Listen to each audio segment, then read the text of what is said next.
Hello, my name is Anthony Kennedy, and this is my magnetic dipoles lab.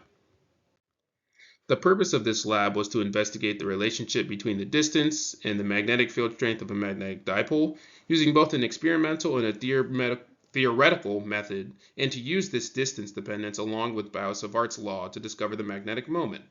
The magnetic dipole we use is a bar magnet that I want to make clear. For the fundamentals you see, I used Biot-Savart's universal formula, which allows you to calculate off-axis magnetic fields as opposed to just using the parallel and perpendicular formulas, because there will be a point in this lab where we need to calculate an off-axis magnetic field.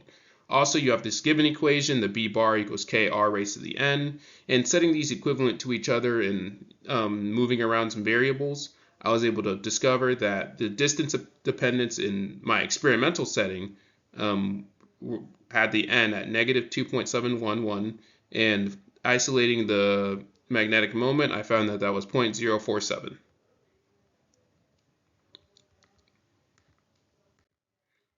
Over here, you can see my model, that big old purple one there, that's the off-field approximation. On the x-axis, parallel with the magnet, you can see the orange ones refer to the magnetic field on the axis, and the tiny blue ones going in the opposite direction, those are the perpendicular ones on the y-axis. The assumptions I made was that the magnetic field of Earth was approximately 49 e to the negative 6 teslas. That's fair. I don't live exactly in Atlanta. I'm about 40, 50 minutes away, but it should be close enough. And the bar magnet function as a magnetic dipole.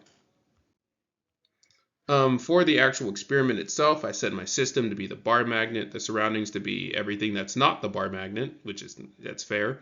The initial conditions, of course I angled the phone on the tape measure so that the x component of Earth's magnetic field before I bring any magnet nearby was 0.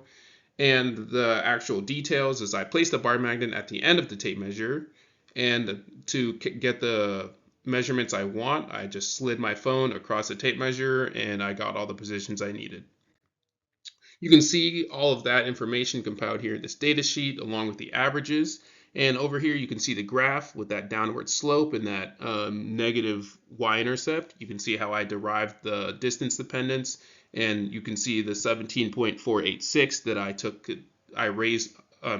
E and rose it to that to isolate the K so I could calculate the magnetic moment. Over here, you can see, of course, the averages, the B-net, everything that's going to be necessary to compare for the coding model. You can see in my GlowScript model, I had my function here. It's a little small. I kind of wish I made that larger for the magnetic moment and the dipole, the magnetic moment and the dipole magnitude.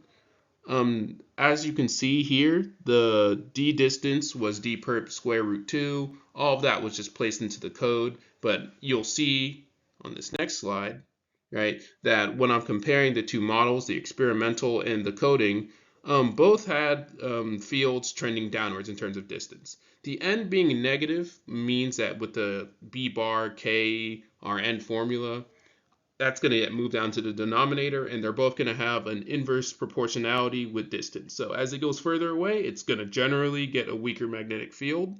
However, in the theoretical sense, with the formulas we have in class, it's typically just, 3.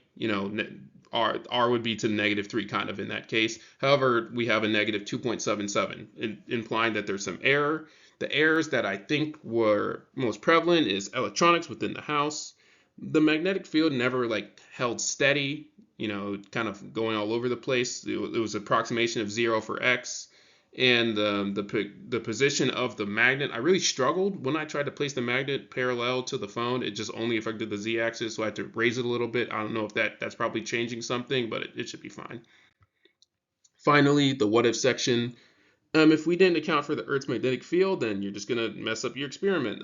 It's going to mess up the x component. You're going to get an inaccurate dipole moment. It's just a lot of error, right? And sticking two identical magnets together, that's going to strengthen the electrical field. However, you still follow the same procedure. You get rid of the Earth. You're still going to be able to look at all those data points, determine your slope, get everything you need. Thank you for listening to my presentation.